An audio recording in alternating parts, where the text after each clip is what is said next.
나의 죄를 위해서 죽으시고 부활하신 예수님을 믿는 그 믿음으로 변함없이 축복된 삶을 살아가는 우리 하영교회 성도 여러분이 되시기를 주님의 이름으로 축복합니다. 조금 전에 말씀드린 것처럼 하나님께서 우리에게 생명을 다시 허락해 주신 것은 이 2년 동안 세계가 벌벌 떨 정도로 많은 사람들이 두려워하던 이 전염병이 지나가고 우리에게 새로운 시대를 허락해 주신 것은 우리로 하여금 그냥 머물러 있으라고가 아니라 우리로 하여금 열심히 변화된 삶을 통하여 하나님의 나라가 확장되어지고 하나님의 뜻을 이루는 도구로 쓰시기 위해서 우리에게 생명을 주셨음을 잊지 않으셔야 할 것입니다. 그러므로 우리는 그러면 주님의 교회 부흥을 위해서 열심히 일해야 되는데 교회의 부흥은 어떻게 이루어지느냐? 어떤 사람들은 오해도 하지만 교회의 부흥의 핵심은 그 교회 성도들이 하나님을 믿는 신앙 안에서 변화되어질 때 부흥이 일어난다라는 것입니다. 늘 고집스럽게 그냥 사는 것이 아니라 변화된 삶을 보여줄 때라는 사실을 우리는 기억하면서 1904년도 영국 웨일즈에서 영적 부흥이 일어날 때 일입니다. 사람들이 변화되기 시작하고 시작하자 큰 부흥이 임했다는 소문이 퍼지자 교회를 다니다가 안 다니던 보석 가게 주인이 교회를 나가기로 결정하게 됩니다. 그런데 들려온 소문과 다르게 교인들이 예배 시간에 크게 찬송을 부르고 이 기도할 때 우는 것 외에는 마음에 감동되는 것이 없었습니다. 부흥이다 그랬더니 뭔가 큰 일이 있나 보다라고 기대를 가지고 갔는데 별로 감동이 없어 보였습니다. 그래서 부흥이 별것 아니라는 생각을 하고 다시 집에 돌아가서 교회에 그만 가야 되겠다라고 마음을 먹고 있는데 며칠 있다가 보석 가게에 한 젊은이가 찾아왔습니다. 자기가 이 가게에서 보석을 훔친 일이 있었는데 그 일을 고백하고 나서 보석을 내놓으면서 용서해 달라고 구하는 것이었습니다. 보석 가게 주인은 어떻게 이런 결심을 하게 되었느냐고 물었더니 젊은이가 대답하기를 자기 마음에 성령님이 임하셔서 회개하라 보상하라 라는 음성이 자기에게 들려왔다는 것입니다. 그 음성에 순종하지 않을 수가 없어서 자기는 지금 이 보석을 훔친 보석을 주인에게 돌려주고 또 배상하기에 왔다라고 말하는 것이었습니다. 가게 주인은 큰 충격을 받았고 다시 교회에 나가서 예수님을 영접하고 잘 믿게 되었다라고 말하고 있습니다. 또 다른 부흥의 일화로는 작은 교회 다니던 여자 성도 한 분이 예배를 드리는 중에 주기도문을 하다가 그냥 말문이 막혀버리고 말았습니다. 주기도문을 하다가 왜 말문이 막혔을까요? 이 대목이었습니다. 우리가 우리에게 죄 지은 자를 사하여 준 것 같이 이 대목에 이르자 더 이상 주기도문을 할 수가 없었다고 고백하고 있습니다. 자신이 미워하고 있는 한 교인의 얼굴이 그 주기도문을 하고 있는데 떠올랐기 때문입니다. 그 성도는 예배당을 나와 오랫동안 만나지 않고 지낸 미워하던 사람을 찾아갔습니다. 그리고 하나님의 사랑으로 사랑하지 못한 자신의 죄를 회개하고 용서해 달라고 하면서 함께 울면서 고백했습니다. 두 사람이 화해했는데 그 일을 계기로 그 교회도 놀라운 부흥이 일어나고 있었습니다. 주변 지역에도 부흥의 불길이 번져나가기 시작했습니다. 우리가 정말로 예수님의 말씀에 순종하기 시작하면 자신뿐만 아니라 주위의 많은 사람들에게 희망을 주고 기쁨을 준다는 것입니다. 내가 믿는 예수를 내가 바르게 믿고 그 말씀대로 믿을 때 이 부흥이 시작된다는 것입니다.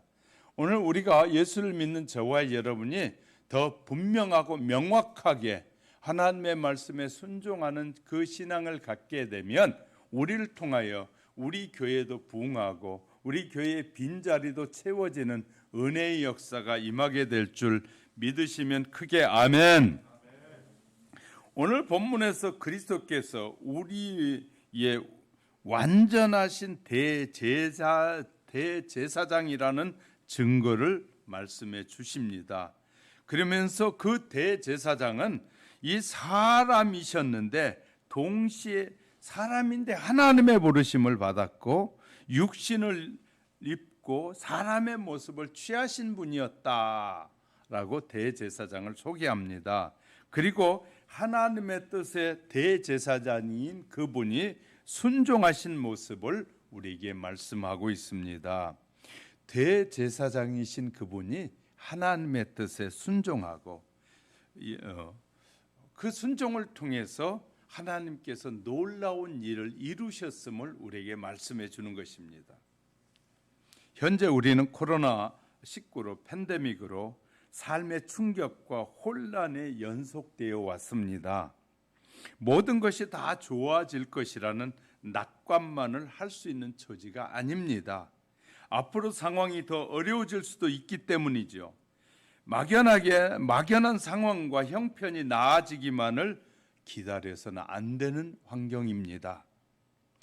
우리 자신의 영적으로 강해져야 한다는 말입니다. 그것은 매 순간 하나님의 인도하심을 받는 삶을 사는 방법밖에 없음을 우리에게 말해주는 것입니다. 어떤 상황에서도 하나님의 인도하심을 받을 수 있다면 아무리 상황이 어두워지고 예기치 못한 문제가 생기더라도 두려워할 일이 없기 때문인 것입니다.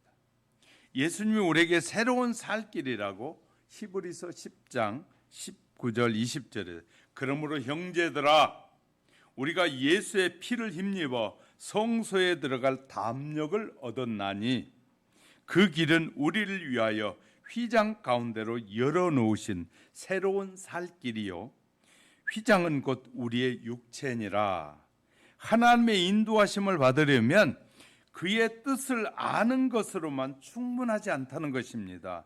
하나님의 인도하심을 잘 받고 살려면 하나님의 뜻을 알고 순종하는 데까지 이르러야 한다는 말씀을 우리에게 하고 있어요. 하나님을 아는 것, 하나님을 믿는 것에서만 끝나서는 안 되고 그 믿음을 삶으로 실천하는 순종이 반드시 필요하다는 사실을 우리에게 말씀해 주고 있는 것입니다. 하나님의 뜻을 알고 순종하는 데까지 이르는 것이 올바른 인도하심을 받는 것이다. 그러므로 이제부터 오직 순종만 하며 살리라라는 분명한 마음의 이 결단이 필요할 것입니다. 나는 주님이 무엇을 말씀하시든지 순종하며 살겠습니다 라는 고백이 저와 여러분 속에 확 박혀 있어서 주님이 오늘 누구에게 전도했으면 좋겠다 그러면 아멘 하고 갈 수 있어야 되고 오늘 누구에게 도와주라고 하면 내가 이 주머니를 털어서라도 그에게 도와줄 수 있는 그런 마음의 준비가 늘 준비되어 있어야 한다. 할렐루야. 주님이 갑자기 지나가는데 옆에 사람이 나보다 이 처지가 어려운데 마음의 감동이 오기를 그에게 너가 있는 거 줘라 라고 할 때 이건 누구 줘야 되는데 따지지 않고 주님이 우리에게 그런 마음을 주시면 내 지갑을 열어서 다 털어서 그분에게 주고 갈 수 있는 성령이 내게 무엇을 말씀하시면 내가 내일 아침에 먹을 거리가 없음에도 불구하고 저녁에 네가 있는 것을 이웃에게 베풀어라 하면 네 하고 그 밤에 내일 먹을 것 준비해 놨다가도 그것을 그분에게 줄 수 있는 그 순종의 자세, 이 자세가 우리에게 갖추어져야 한다는 것입니다. 사랑하는 우리 하영교회 성도 여러분, 내가 가지고 있는 모든 것은 내 것이라고 생각하면 그렇게 하는 것이 불가능합니다. 그런데 하나님께서 주신 것이다. 내가 주의 말씀에 순종하여 다른 사람에게 베풀 때 더 좋은 것을 하나님이 내일 아침에 내게 공급해 주실 것이라는 믿음이 있어야 되는 거예요. 할렐루야. 저와 여러분에게 이런 믿음이 늘 새롭게 생겨나시기를 성령님께서 주시기를 주님의 이름으로 축복합니다. 성도들에게 있어서 믿음과 함께 가장 중요한 것이 바로 실천하는 순종입니다. 그러나 믿음과 순종이 맹목적인 것이 되어서는 곤란할 것입니다. 하나님께서는 그 표변으로 그리스도를 우리에게 제시해 주시고 계십니다. 순종 부분을, 이 예수님의 순종 부분을 오늘 살펴가는 사이에 저와 여러분의 더 큰 은혜로 역사해 주시기를 주님의 이름으로 축복합니다. 첫째, 그리스도를 통해서 온전한 순종을 우리에게 배우라고 말씀하고 있는 것입니다. 본문 8절에 보면 그가 아들, 하나님의 아들이면서도 받으신 고난으로 순종함을 배워서 온전하게 되셨은즉, 자, 여기에서 그리스도께서 고난을 통해 순종을 배웠다는 의미로 해석해서는 안 됩니다. 우리가 이제 이 부분을 오해하면 안 되는데, 만약 그렇게 해석한다면 그리스도가 고난을 통해서 이 순종을 배웠다는 것이 아니라, 그렇게 해석한다면 늘 그러면 예수님은 하나님 앞에 불순종하며 살았다는 말입니까? 그런 뜻이 아니라는 해석입니다. 그리스도께서 원래 순종하며 살았는데 마침내 그리스도의 신성을 부인하게 될 수 있으니까 그것이 아니라 늘 겸손하게 사셨는데 이 고난의 과정을 통해서 우리에게 순종을 보여주셨다는 것입니다. 어떻게 예수님이 그렇게 순종하셨는지를 우리에게 보여주셨다는 것을 믿으시기 바랍니다. 실천적으로 표현하고 있는 것입니다. 마찬가지로 그리스도께서 온전하게 되셨다, 그 뒤에 온전하게 되셨다는 표현은 이전에는 그가 그러면 불완전하고 미흡했다는 의미가 아니라 구원 사역에 있어서 하나님의 뜻을 온전하게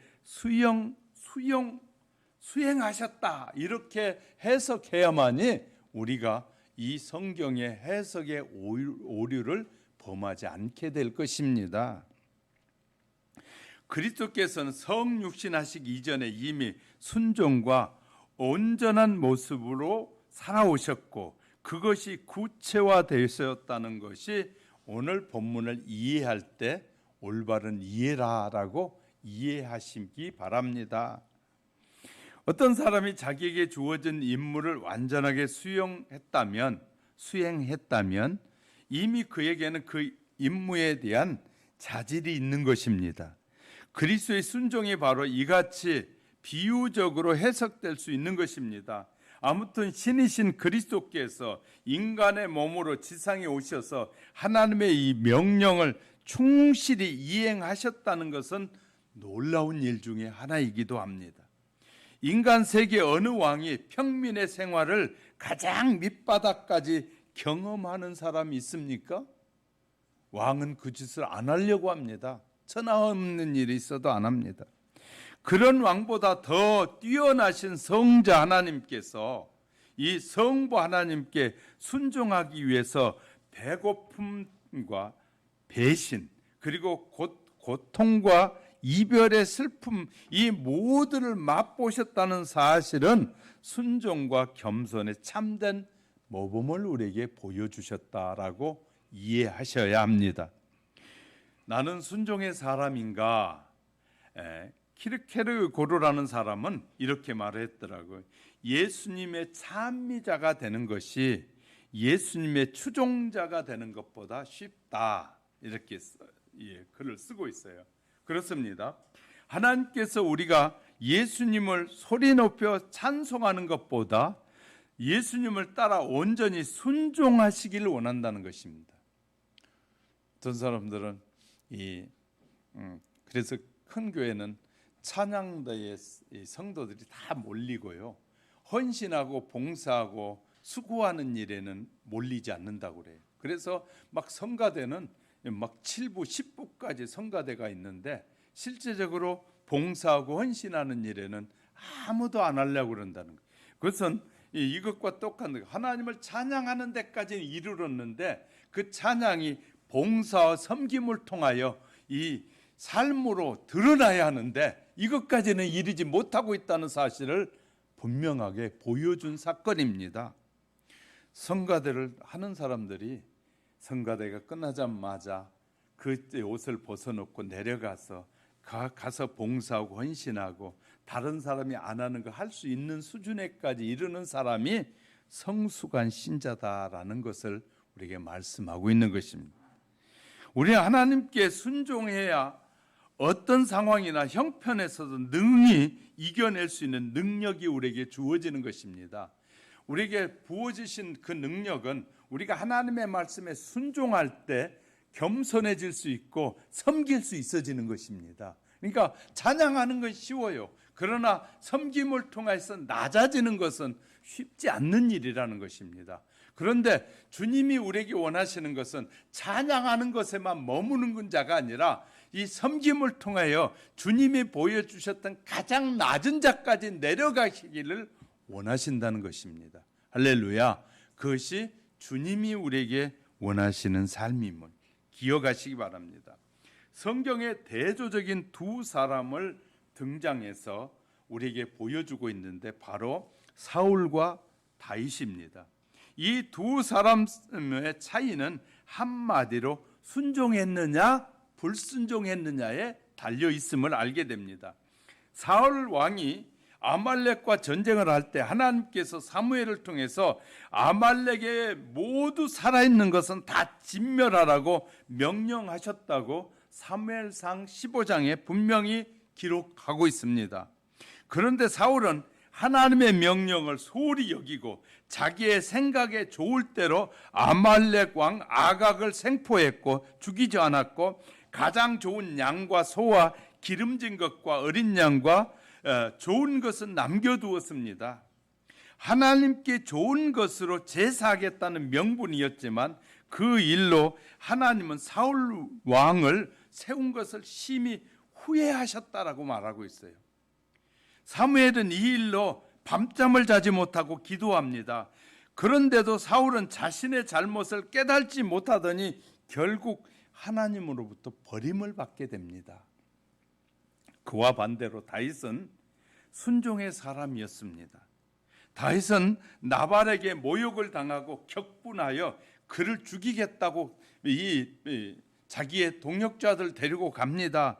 그럴 때 나발의 아내 아비가일이 그 말을 듣고 하나님의 그 말을 듣고 그는 준비해 가지고 와서 이 다윗 앞에 엎드려 말합니다. 우리 남편이 어리석고 미련해서 잘 못 알아들었습니다. 그러니 용서해 주십시오 하고 그 아비가일이 다윗에게 와서 엎드릴 때 다윗이 아비가일의 말을 하나님의 음성으로 듣게 됩니다. 하나님의 음성으로. 그리고 오히려 그 죽일 수 있는 기회를 죽이지 않고 살려주게 됩니다.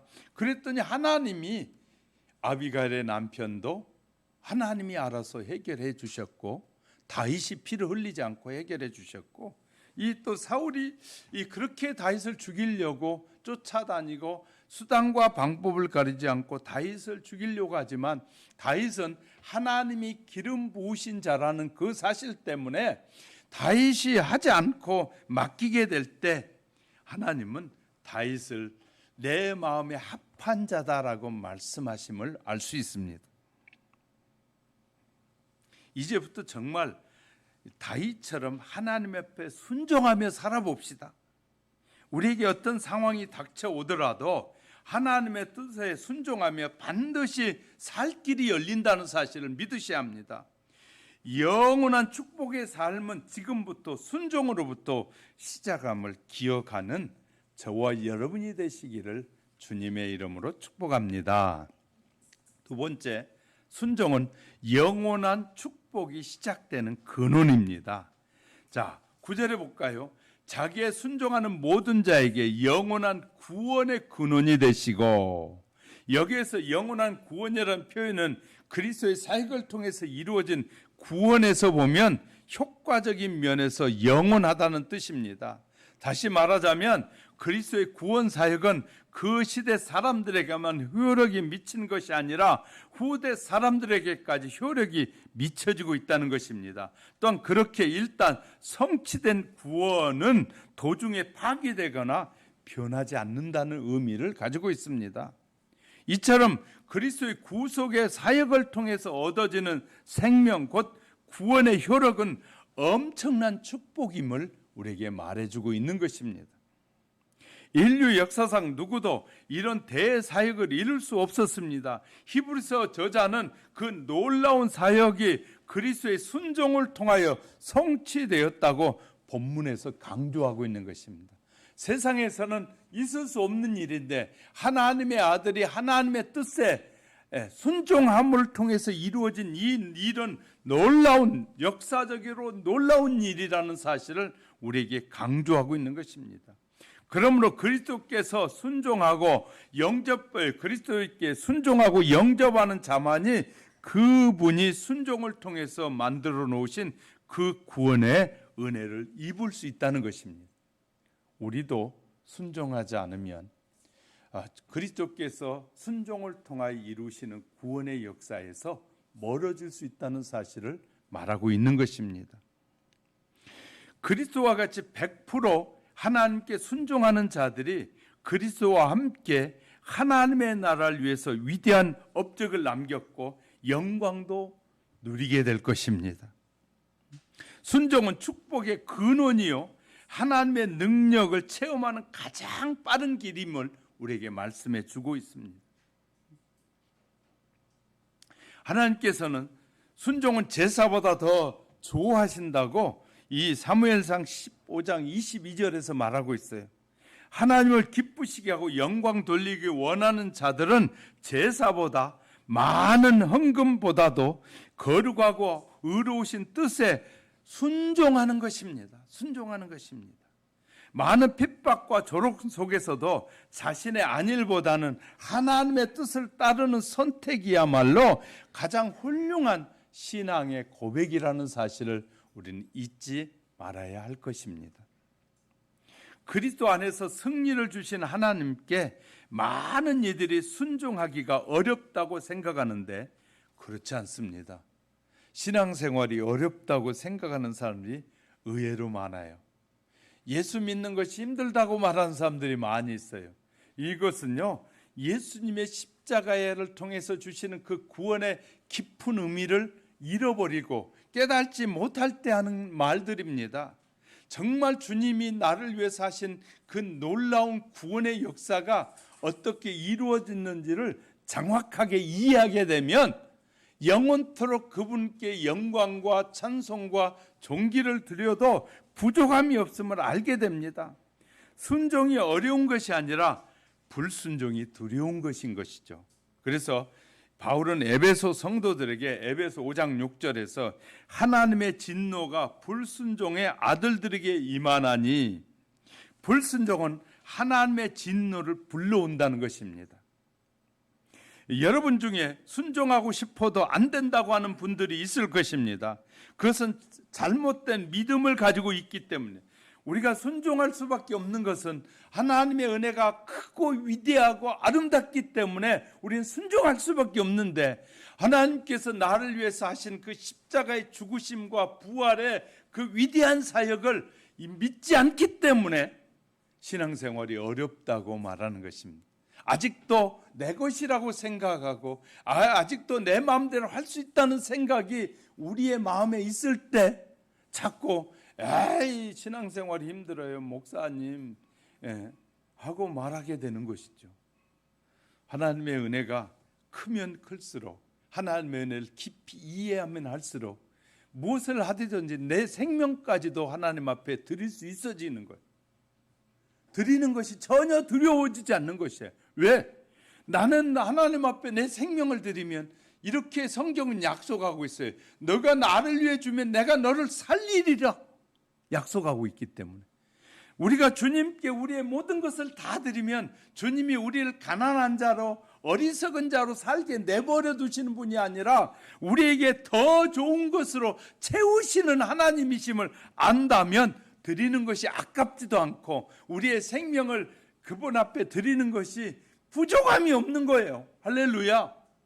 이거 정말 나를 다시 살리실 수 있는, 주님이 말씀만 하시면 양신아 일어나라 하면 이 완전히 화장터에서 화장해가지고 완전히 소멸돼 버려 없어져 버렸어도 양신아 다시 일어나라 하면 다시 나는 건강한 아름다운 모습으로 살아난다는 사실에 믿어지는 사람은 아무것도 두려울 일이 없는 것이에요. 할렐루야. 그러나 이것이 안 믿어질 때 자꾸 두려워지는 것입니다. 자신에게 이런 질문을 해보시면 어떨까요? 내가 은혜를 받으면 새로워질 것 같습니까? 하나님의 온전한 순종하는 삶을 살아갈 수 있을 것 같습니까? 아니면 아무리 은혜를 받아도 얼마 안 가서 예전과 똑같아지겠지 그런 마음이 드십니까? 그렇다면 그동안 좌절했던 경험이 여러분의 믿음이 된 것입니다. 그래도 안 될걸? 라고 말하는 것은 늘 좌절했던 것이 믿음이 된 것이에요. 하나님이 말씀하시면 된다는 사실보다는 내 좌절의 경험이 더 확고한 믿음이 된 것이에요. 하나님을 신뢰하고 의지하는 믿음보다 그분이 뭐든지 말씀하시면 다 이루어진다는 믿음보다는 내가 경험했던 안 됐던 것이 더 많은 내 믿음을 차지하고 있을 때 일어나는 현상들입니다. 성도 여러분, 우리의 자신을 믿고 사는 사람이 아니라 우리는 하나님을 믿고 사는 사람입니다. 우리는 할 수 없어도 하나님은 하실 수 있지 않습니까? 그 사실을 믿으십니까? 나는 할 수 없는데 하나님은 하실 수 있는 걸 믿는 것이 믿는 신자거든요. 그래서 마태복음 19장 26절 예수께서 그들을 보시며 이르시되 사람으로는 할 수 없으나 하나님으로서는 다 하실 수 있느니라. 사람은 그 어떤 사람이라도 할 수 없지만 하나님은 모든 것을 다 하실 수 있다. 하나님 앞에 다 드려버렸더니 가난한 것이 아니라 하나님이 다들 기뻐해서 더 좋은 것으로 가득 채워주셨다.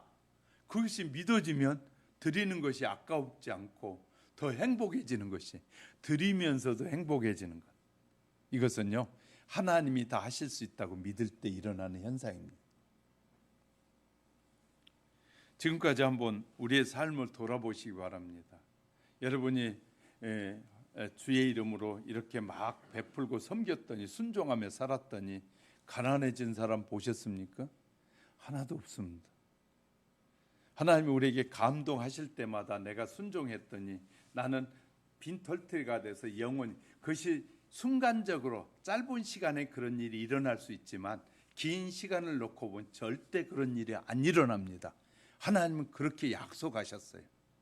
하나님은 하나님 앞에 드리기를 기뻐하고 주의 말씀에 순종하기를 기뻐하는 자를 내버려 두시고 모른 채 하신 적이 단 한 번도 없으시다는 것 믿으시기 바랍니다. 자, 그러면서 이렇게 말씀하셔요. 성경 분명히 그리스도께서 우리의 거룩함이 되시고 구원함이 되신다. 고린도전서 1장 3, 너희는 하나님으로부터 나서 그리스도 예수 안에 있고 예수는 하나님으로부터 나와서 우리에게 지혜와 의로움과 거룩함과 구원함이 되셨으니 우리의 지혜와 의로움과 거룩함의 구원함은 예수 그리스도 한 분으로 이루어진 것이라는 거예요. 그리스도 안에서 우리를 이기게 하시는 분은 하나님이시라고. 그래서 고린도후서 2장 14절에 보면 항상 우리를 그리스도 안에서 이기게 하시고 우리로 말미암아 각처에서 그리스도를 아는 냄새를 나타내는 하나님께 감사하노라. 늘 하나님이 이기게 하셔서 하나님이 하셨습니다 라고 하나님을 높여드리게 하니 너무너무 감사하다는 거예요. 하나님이 아무리 좋은 직장을 가지고 있어도 하나님이 건강을 지켜주지 않으면 그 직장에서 나와야 되고, 엄청난 대그룹을 이뤘어도 하나님이 오늘 밤하고 그 생명을 빼앗아가 버리면 내일부터는 자기 것이 아니에요. 우리는 아셔야 돼요. 하나님이 우리의 생명의 주인이시기 때문에 하나님이 오라 부르시고 나면 그 모든 것이 쥐고 있을 수가 없는 것이에요. 자기 것이 되지 않는다고 말해. 그런데 얼마나 많은 사람들이 착각하고 있는. 우리는 항상 어떤 상황에서도 이 말씀을 붙잡고 사셔야 됩니다. 이스라엘 백성들이 홍해를 갈랐습니까? 하나님이 하셨습니까? 홍해를 가른 것은 이스라엘 백성들이 갈라서 지나갔습니까? 하나님이 하셨습니까? 제자들이 오병의 기적을 일으켰습니까? 예수님이 하셨습니까? 5천 명이나 넘는 사람들이 하루 종일 쫄쫄 굶어가지고 배가 고플 때 너에게 무엇이 있느냐고 예수님이 물었더니 어린아이가 가지고 있는 이 물고기 2마리, 보리떡 5개밖에 없습니다. 그랬더니 그러면 그들을 들에 앉히라 하고 예수님이 축사하시고 떼어주셨더니 50명이 아니라 5천 명이 아니라 이 10,000명이 넘는 사람이 다 먹고도 배불리 남아서 12광주리가 차고 넘쳤다고 그러잖아요. 그건 누가 하신 겁니까? 제자들이 한 것입니까? 예수님이 하신 일입니까? 우리는 누가 하는 일이 온전한 일인가? 대그룹의 회장들이 이 백성들을 수많은 사람들의 그들이 먹이는 것이 아니라 하나님이 그에게 그런 지혜를 주셔서 그로 하여금 먹이고 있는 것이지 하나님이 뒤에서 일하고 계시는 것이지 그가 지혜로워서 그런 것이 아니라 말이에요. 근데 우리는 자꾸 그 뒤에 있는 대그룹 회장 뒤에 계시는 하나님 그분을 놓치고 있어요.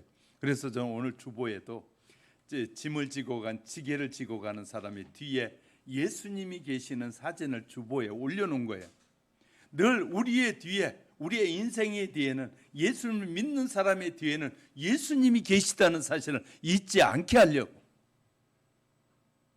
우린 주님을 기쁘시게 할 것이라고 결심하면 금방 무너져요. 나는 예수님을 기쁘게 하고 살아야 하지 않는데도 금방 무너져요. 그래서 더 좌절합니다. 아무리 바로 살려고 애를 쓰고 결심해도 좋은 결과가 나오지 않습니다. 따라서 이제는 진정한 순종이 무엇인지를 확실히 그래서 알아야 합니다. 그것은 바로 예수님을 바라보는, 주님을 기쁘시게 할 것이 무엇인지를 생각하고 사는 것입니다. 그래서 바울은 에베소 성도들에게 이렇게 권면합니다. 에베소 5장 10절에 주를 기쁘시게 할 것이 무엇인지 시험하여 보라. 어떻게 하는 것이 주님을 기쁘시게 할까? 아내들은 남편이 아내를 기쁘게 하기 위해서 애를 쓰잖아요. 요새 남편들 참 힘들어요. 옛날 남편들은 그래도 됐어 그만해 그러면 되는데 요새 그랬다가는 이혼해요 그럴 것 같으니까 요새 남자들은요 젊은 애들은 참 보면 어려워요. 그냥 결혼하자고 하는데 그냥도 못하고 새가 빠지기 일해가지고 뭐까지 준비해가지고 막 이 이벤트까지 준비해서 돈 많이 해가지고 가서 그거 이벤트 했는데 마침 허락해 주면 다행인데 안 해주면 새가 빠지게 하고 그냥 이 노를 당하면 얼마나 어려운지 몰라요. 요새 남자들은 결혼하려면 이벤트까지 해야 돼서 힘들어요. 젊은 사람들은. 옛날에는 참 쉬웠는데 부모님이 야, 저 사람 너를 위해서 정해놨다 그러면 네 하고 얼굴도 안 보고 갔는데 요새는 그렇지 않아요. 참 그 남자들이 어려운 시대. 그래서 요새 20대에게 여론조사를 해봤더니 20대 남자들이 우리가 성차별을 당하고 있습니다 라고 하는 것이 엄청 높아졌어요. 옛날에 여자들이 성차별을 당하고 무시당했습니다. 그런데 요새 20대들은 훨씬 더 많이 우리가 여성보다 훨씬 못한 처지가 됐고 우리가 성차별을 당하고 있습니다라고 느낀 남자들이 20대가 훨씬 많아졌다고 그래요. 저는 다 신문에나 이런 데 소개된 내용을 말씀드리고 있는 거예요. 우리는 늘 하나님이 뭘 원하실까? 내가 어떻게 해야 하나님을 기쁘시게 하면 내 사업을 더 복되게 해주실까?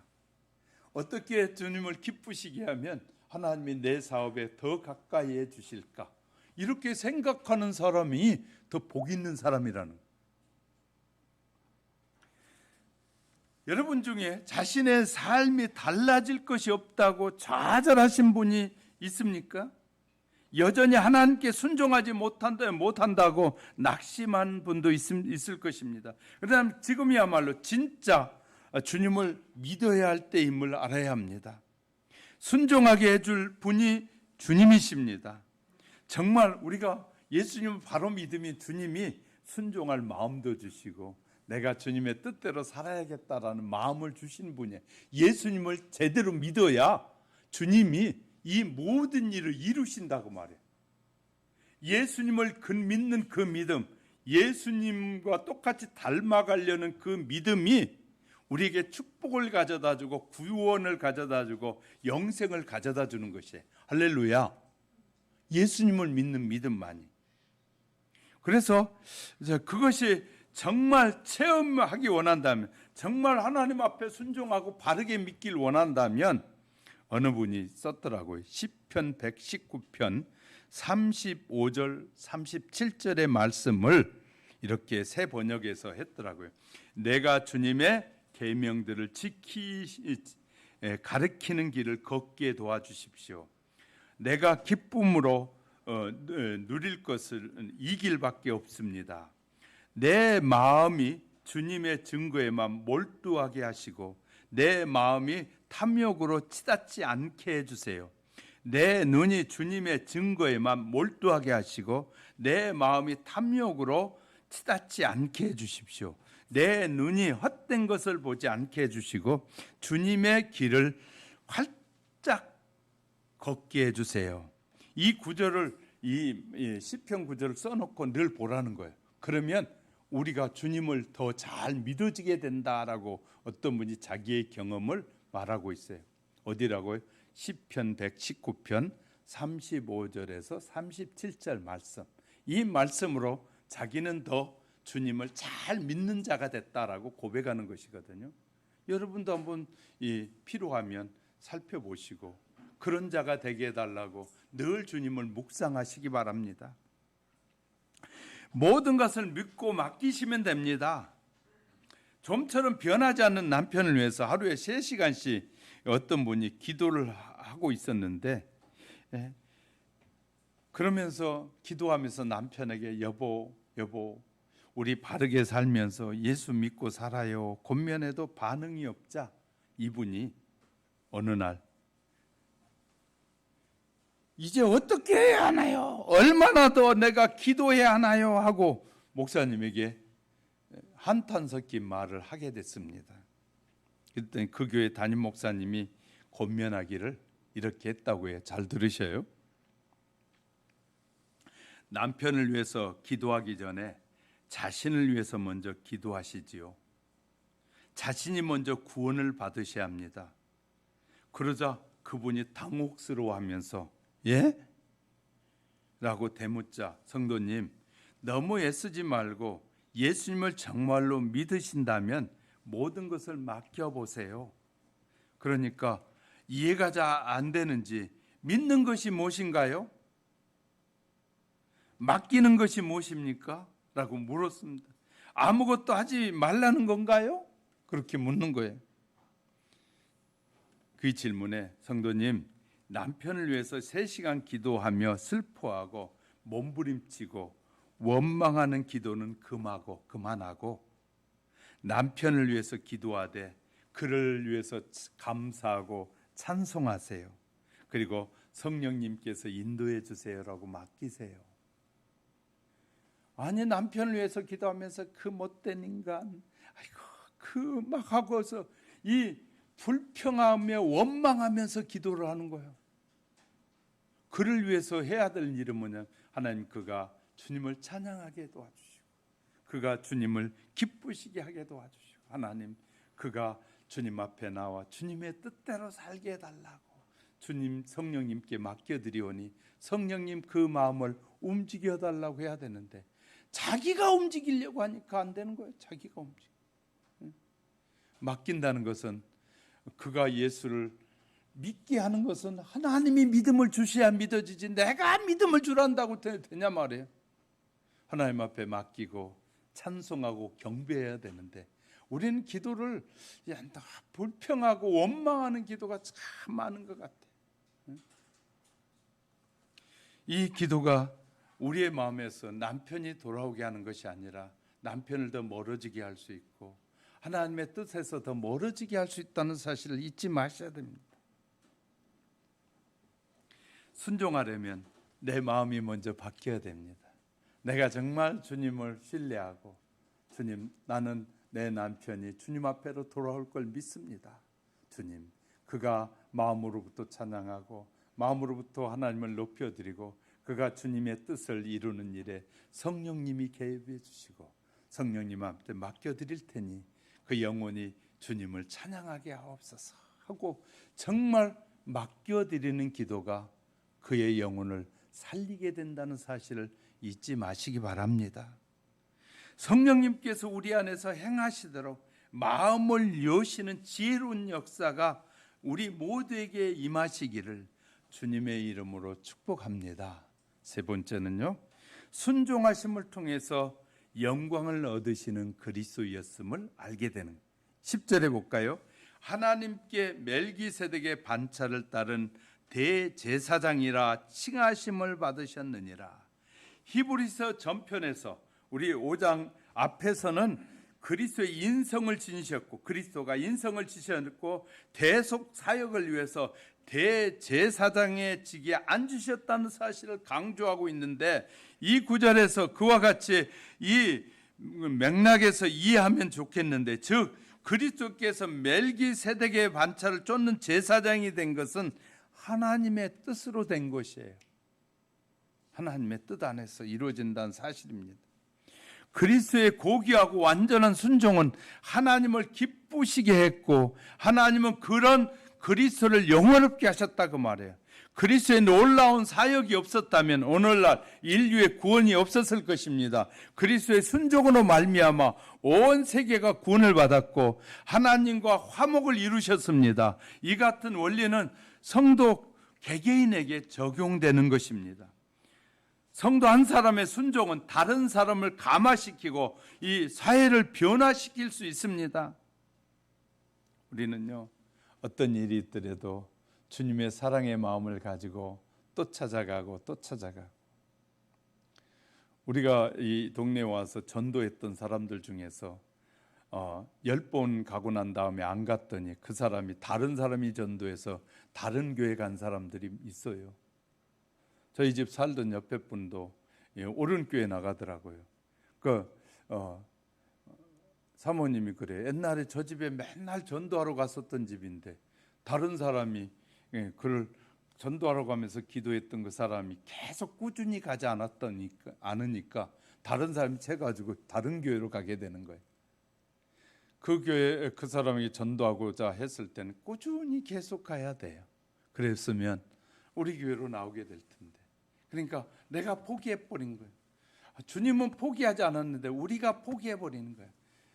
몇 번 괘씸한 소리하고 우리의 마음을 아프게 하는 소리할 때 그걸 상처로 들으니까 마귀가 전도를 방해한다는 소리로 듣는 것이 아니라 전도 그 영혼을 구원하지 못하게 방해한다는 걸로 여기지 않고 내 자존심을 건드는 소리로 들어버리니까 마귀의 소리로 듣지 않고 내 자존심을 건드는 소리로 듣게 되니까 전도가 안 되는 것이. 우리는요, 누가 무슨 소리 하든지 그가 하나님의 복음을 방해하는 것은 사탄이 하고 있다는 사실을 잊지 말고 또 가고 또 가고 또 가서 전도하셔야 돼요. 이런 순종의 삶을 살려면 이 바울을 통해서 우리에게 또 말씀하시는데, 술 취하지 말라, 이는 방탕 오직 성령에 충만해라. 우리가 흔들림 없는 믿음의 삶을 살려면 늘 성령으로 충만해야 된다는 거예요. 할렐루야. 성령에 충만해야 된다. 저와 여러분이 성령에 충만해야만이 신앙의 삶을 아름답게 살아갈 수 있다는 거예요. 세상에 이 술에 취한다는 것은 세상에 취한다는 말이거든요. 세상에 취하면 성령이 기뻐하시는, 하나님이 기뻐하는 삶을 살 수가 없다는 것이에요. 그래서 이 세상에 취한 사람, 술에 취한 사람은 세상에 취해서 그 다음에 깨고 나면 내가 왜 이랬지, 술 취해가지고 그랬으니까 뭐 용서해달라고 몇된 짓을 다 하고는요, 술이라는 거에 핑계를 대버리는 사람들이 얼마나 많이 있는지 몰라요. 그러니까 이제 이 법들이 이제 강화되기 시작했어요. 술 취해서 하는 못된 짓도 이제 더 법이 강화돼 가지고 더 막강한 이제 행상을 그 대가를 지불해야 되는 시대가 지금 다가오고 있는 거예요. 술 취했다고 봐주지 않는 것이 이제. 그러니까 우리가 기억해야 돼요. 그것을 너무 남용하고 그것을 통해서 빠져나올 생각만 하면 잘못하고 시인하고 다시는 그런 일을 하지 않으리라고 생각해. 술을 먹고 운전해가 실수할 수 있어요. 실수 단 한 번 했을 때 바꾸면 되는데 계속 또 먹고 또 가서 똑같은 실수를 하면 이것은 상습범이 되는 것이거든요. 실수를, 예를 들어 술을 먹어가지고 실수를 해가지고 사고를 냈다고 해요. 간단한 사고가 났을 때 정신 바짝 차리면 큰 사고가 안 날 겁니다. 그런데 간단한 사고 났으니까 괜찮겠지 하고 이게 안일하게 생각할 때 앞으로 큰 사고가 일어나서 자기에게뿐만 아니라 가족들에게까지도 엄청난 피해를 주는 거예요. 술 먹고 운전했다가 남편이든 아내든 사고가 나가지고 불구가 돼봐요. 그 다음에는 온 가족들이 그것을 처리하면서 고통을 당해야 되잖아요. 안 먹고 안 그랬더라면 되는데, 먹고 적은 사고 났을 때 빨리 깨달았으면 좋았을 텐데 깨달지 못한 것 때문에 얼마나 많은 후회의 삶을 살아야 되는지 몰라요. 많은 사람들에게까지 손해를 끼치고 그것이 나중에는 국가에까지 손해를 주는 것이. 정말 건강하면 엄청난 사업을 해서 이득을 남겨서 사람들에게 다른 사람이 유익을 줄 사람이 사고 나가지고 주저앉아 앉아버리니까 그 자기에게 준 재능을 쓰지 못하잖아요. 그리고 이제부터는 국가에서 돈 받아 써야 되니까 이제 비참한 인생으로 바뀌어버리잖아요. 우리가 그렇지 않으려면 술 취하지 말아야 돼요. 성령님은 늘 우리를 좋은 길로, 바른 길로, 올바른 삶으로만 인도하신 분이 성령님이에요. 그러나 술은 우리의 인생을 파괴시켜버리고 망하게 하는 것이네. 그래서 하나님의 사람들에게 술 취하지 말고, 세상에 취하지 말고, 마약에 취하지 말고, 세상에 취하지 말고 오직 성령으로만 충만하면 건강한 삶을, 바른 삶을 살 수 있음을 우리에게 말씀하고 있는. 저와 여러분이 늘 성령 충만함을 위해서 기도하면서 살아가는 지혜로운 우리 하윤교회 성도 여러분이 되시길 주님의 이름으로 축복합니다. 말씀을 정리합니다. 여러분, 믿음 안에서 순종하는 것이 어려운 삶이 아닙니다. 하나님께서 나의 삶에 간섭하실 수 있도록 기회를 주시고 나의 삶에 역사하시도록 길을 열어드리는 거예요. 이것이 바로 성령의 충만함이고 순종의 삶인 것입니다. 저와 여러분이 늘 주의 영에 순종한 삶을 통해서 한 걸음 한 걸음 주님께로 더 가까이 나가는 저와 여러분이 될 수 있기를 주님의 이름으로 축복합니다. 자, 눈을 감으시고요. 잠시 기도하겠습니다. 하나님, 이 코로나 시대에 건강을 주셨는데 이제 이후부터는 늘 하나님의 뜻에 순종하고 하나님이 기뻐하는 일을 생각하며 살기 원합니다. 내 삶을 성령님 인도해 주시고 이끌어 주옵소서 하고 맡기는 기도 잠시 드리겠습니다.